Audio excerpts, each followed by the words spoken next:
be who you are and represent what matters to you. And whoever has those same beliefs is going to be attracted to you because you stand for something that they value. You have to, again, understand the geography of where you live and its value structure, but just be bolder within that world and see this is a differentiation game. So what can you do to show up in ways that people are going to notice?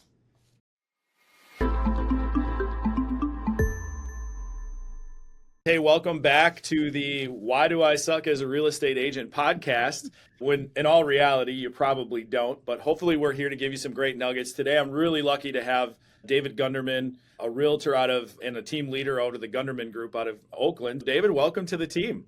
Thanks for having me. Yeah, so you got about 25 years of experience in this, 1,500 plus sales.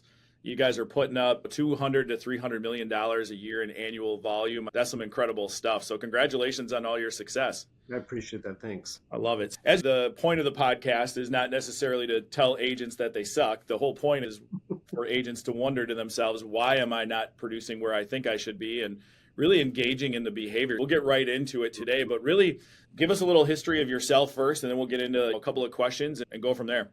A little history of myself. All right. So I grew up in Los Angeles. I was a theater kid. I went to UCLA to study theater. I was thinking about doing that and got scared. So I decided to pivot into law school.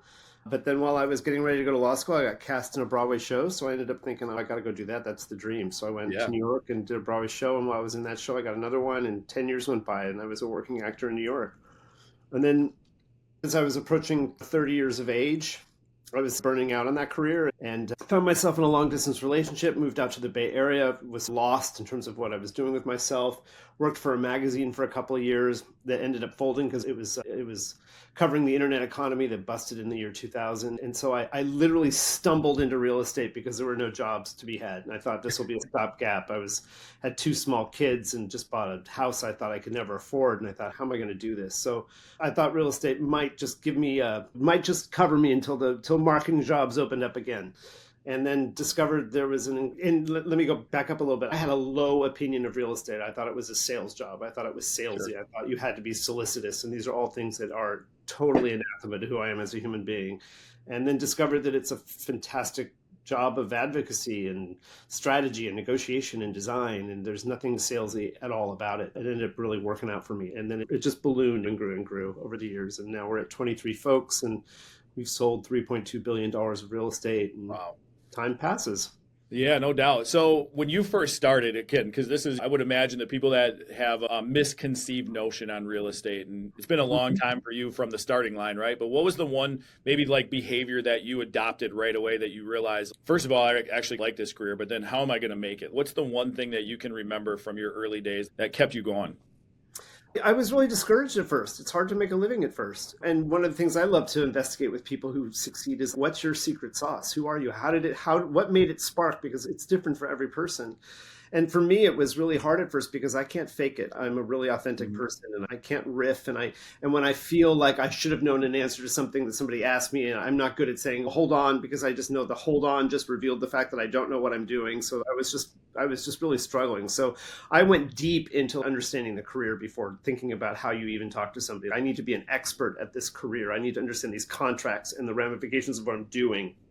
So I went deep into the nuts and bolts. And then fortunately, I was able to align with an agent in my office who let me be in the room with her a few times. And that's when my education just took off. And then talking to people, engaging with people comes very naturally to me. So that wasn't the issue. The issue was knowing what I was talking about. So as soon as I was able to marry the two things. And then the second thing was just having the faith to invest in oneself, having the faith to get that first listing opportunity and really make sure that everything about you treat it like a pop-up of a brand you're trying to develop and making sure everything about it. Every client or public interface of what you've created is so rich in content and rich in its creativity and rich in its marketing acumen that people will notice. Make sure that as the opportunities come, you make them better than anyone else in your marketplace is doing them. Yeah, and just taking a look at a little bit of the links that you had given me to your Facebook and your Instagram and even your website, and you certainly carry that detail all the way through and I think you owe it not only to your client who's hired you at that point, but also you're putting the information out there for your next client and your next client to have that confidence to to be able to do that. All right. So over the years, you've had that happen where you gained the confidence, you dove in, and I'm sure it didn't like, how many sales did you have your first year? Oh, maybe one. Yeah. So you put all of your energy into that one sale, and commissions were probably a little bit, cost of living was a little bit less 20 some years ago. So that commission check was probably barely enough to get you through. What did you do your first year for side work? I didn't. I just kept chugging along. You grinded, you believed in yourself. Yeah, I was fortunate to be married, and my husband had a career that had benefits and just enough to get us by. But we were squeaking by, like it was, and we had these two small kids. It was scary. It was a scary time. Yeah, and I think the hustle of real estate, the hustle it became very clear that back then that the houses that were winning were staged. So I was just, and I wasn't particularly good at design, but I was literally just pulling the art off our walls and loading it into our Saturns and driving it around and just doing what you have to do to make a splash. Like it was a hustle. Yep. And I think that's true for any agent that's starting to get into this. And the best piece of advice I think I got, because I worked in another field for 10 years, I was helping high school students. I was essentially a middleman for high school students going to college to play sports. And that's my background from the time I'm growing up. So I'm ultra competitive, super going to do anything I can to win kind of guy. Like I have that ingrained into me, and I have that into my coaching and all the other things. And not everybody responds that way, of course. But I think the one thing that really got me going was my broker at the time had told me, I go, what's the best advice you can give me? He goes, be ready to eat shit for 2 years. And I said, really? He goes, dude, you have to understand, this is not an easy industry. You have what it takes, but you're building, and this is the advice I give all of my agents now, is you're building a business. You're not working for me as a broker. I'm the broker. Yeah. I'm supposed to work for you. Like that makes me cringy when I'll ask somebody, I'll meet a real estate agent. I'll be like, oh yeah, what brokerage are you with? And they're like, I work for. And I'm like, do you? Or are they supposed to be working for you? Because you're given a split of that commission, however your brokerage decides to do it. And so there's got to be value add to where you're working. Otherwise, they're all the same. And that's the part that I take seriously with all of my agents. So I'm providing mental health coaches here, and I'm providing moving trucks for my clients, and I'm providing all these extra resources that nobody else has. So if somebody leaves and goes somewhere else, they're going to realize really quickly that it's not the same. We're not built the same. Smart. Yeah, very smart. All right. Now, why do you think most agents fail in this industry? That's a hard question. I think it's hard to figure out what your secret sauce is. I think it requires a large amount of deep reflection to figure out who you are as a person. And I think you also want to do an assessment of your own personal values as you go into a business. What are the things how am I going to show up in the world? And what are the ways I'm going to show up in the world that I'm not willing to compromise on? So really, as you start your business, set up your value structure. And then you also have to figure out, like, what's the value structure, or what's the environment I'm working in? What do people value around here? What is the industry?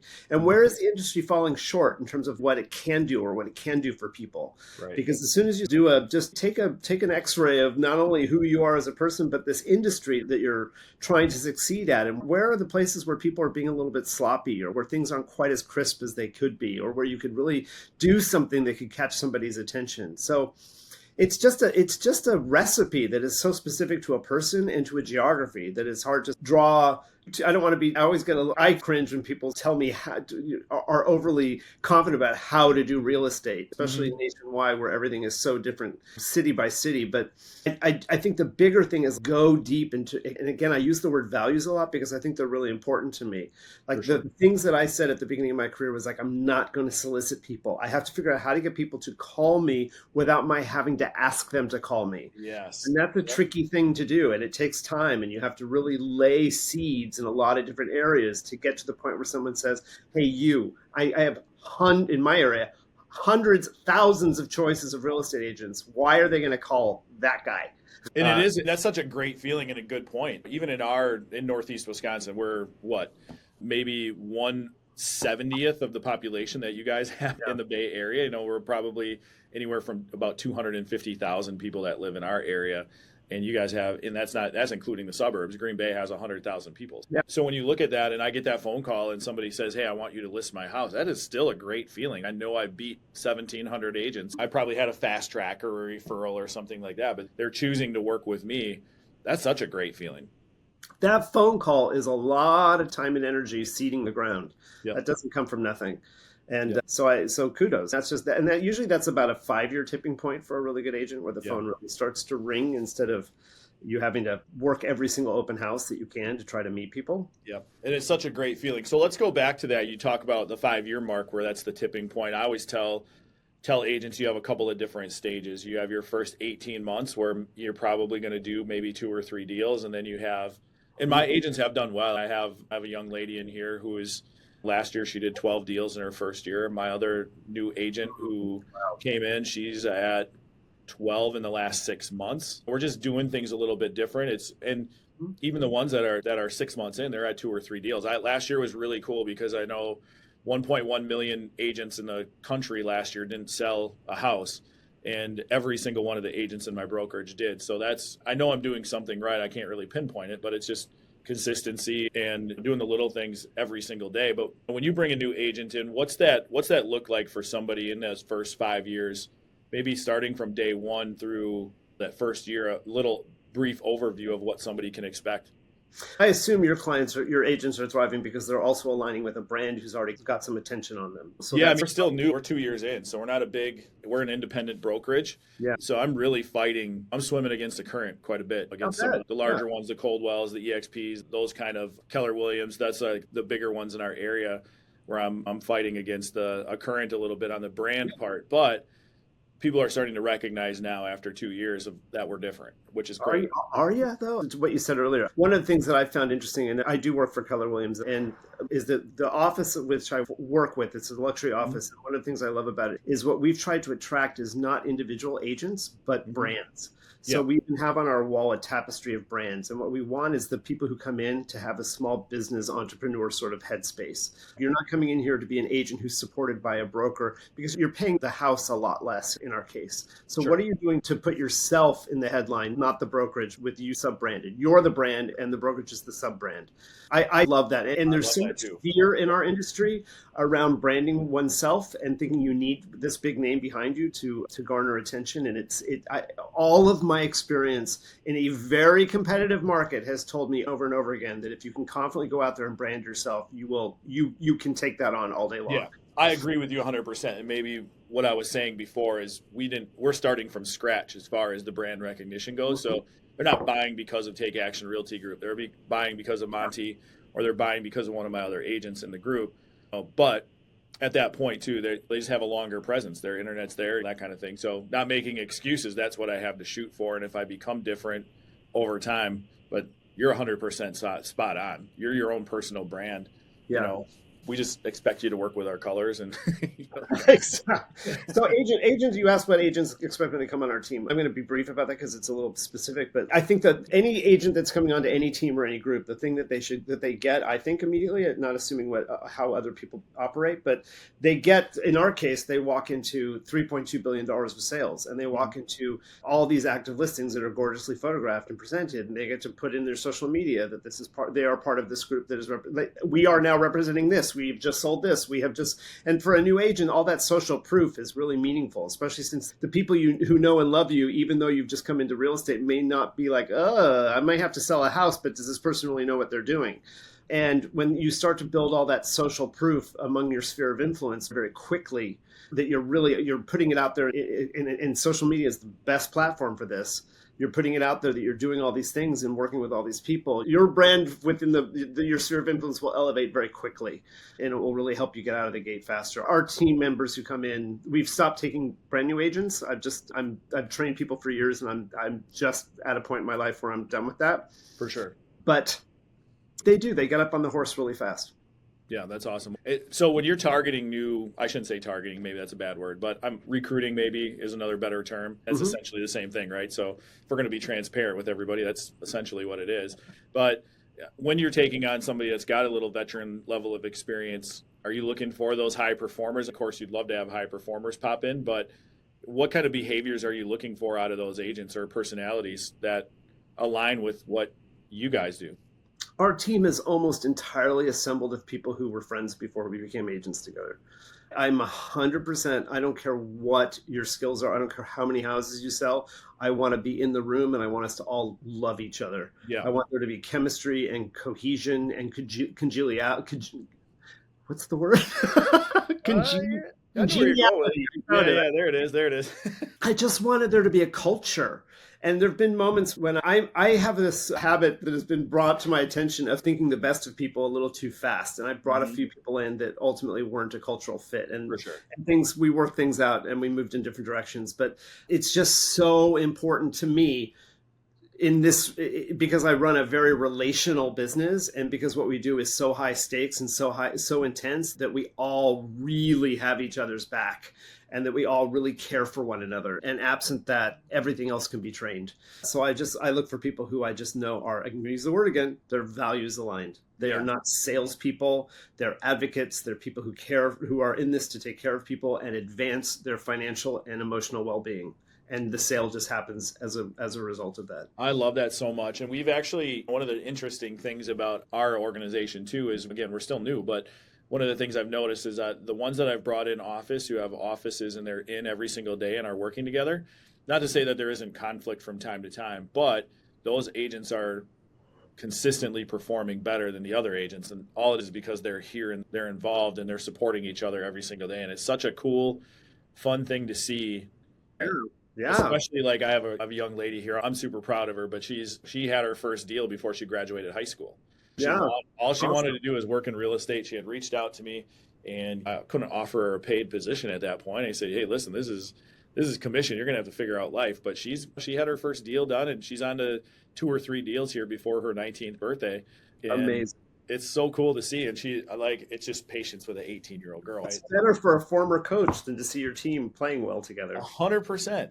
100%. All right. So what really moves the needle as far as behaviors go? Get maybe a little bit more specific of 1 or 2 traits that you've seen that you can take out. I know we talked about the values part already, but just a day-to-day, maybe a consistent behavior that you see from your agents who succeed. It could be outside of the box thinking too. Confidence. Yeah. Earned confidence. Earned confidence based in care and humility. It's a confidence game. But that confidence, again, has to be earned. You have to understand what you're doing and really care for the person across it. But if you're a confident, and charisma is, again, a very personal thing. But like I always think of this as being a 3-legged stool. And there's 3 things you have to be able to do as an agent. Number 1, you have to be able to have it. Oh, I love it when that thing pops up. You have to be able to get people to trust you very quickly. Something about you has to embody a feeling of trust. So it's all about trust. And can they trust you? And can they feel like they can trust you within 3 seconds or 60 seconds of meeting you? The second thing is expertise, which is what I talked about before. Like, you've got to know your stuff backwards and forwards. And the third thing is charisma, and charisma is personal. So I think that charisma piece, and that charisma piece is like someone has to want to be in the room with you. They have to want to take this journey with you. They have to want to spend 6, 8, 12 very intimate weeks with you in their business, in their finances, in their home, in their family and relational dynamics. I want this person this intimate in my life. And that charisma, that trust and charisma piece are why people invite you in. And that, again, is very personal. I think that's a lot about how you show up in the world. And that's all the conversations we have about what organizations you're a part of, what organizations you take a leadership role in, how you meet people, whether it's pickleball or your local church or whatever it is. Like, all of that stuff is where you're showing up in your community. And that's where people are just getting a sense of who you are as a person and whether or not they're going to call you. Yeah. Love it. Now, I know we got to get off here. You got another place to be shortly, but advice to agents that they rarely hear. Like, what's the one thing they need to hear and they either choose not to listen? Or I know we talked about confidence there, like somebody that maybe is in a rut, how can they get out of the most common thing that you see? How can they get out of the rut and not suck?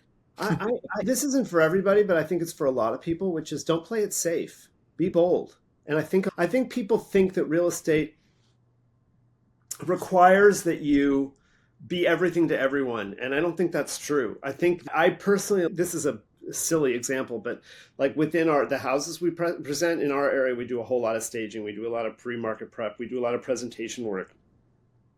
And if you were to look at the presentation of most houses, it's very bland, it's very beige, it's very neutral. It's meant to not offend anyone. Sure. And what we do is we actually stage houses really boldly with a lot of color and a lot of big art and a lot of point of view and things that are surprising to the eye and in the experience. And we work with a lot of stagers. I track those houses where we go a little crazy, and the views and the engagement are so much higher. Yeah.